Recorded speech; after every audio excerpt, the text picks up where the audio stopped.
Gammachu gobana jiya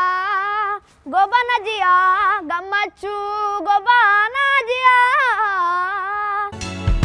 Kandara rubala dare malo yole biradaga ya babo ndara Eka marqa gafa masqala tole harmeni so jiraachu baate nu jirra ayoko deseko sichala unduma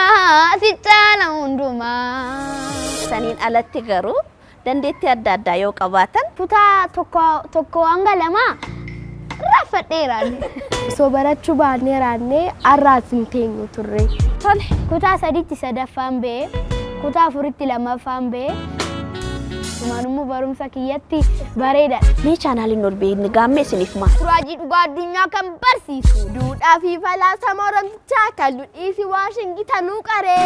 Egaa jallee chaanalii ol bee Nigaammee kiyyan jedhin. ayyaana gaarii. Guyyaan galgalaa'ee halkanis akka sokku jiini marsaa ta'ee waqtii akka uumu hundi keessanuu baga ayyaana masqalaa nagaan geessanii ayyaanni masqalaa kan jaalalaa kan tokkummaa isinii haa ta'u guyyaa ayyaana masqalaa chaanaalii OBN Nigaammee irratti ni eeggadha.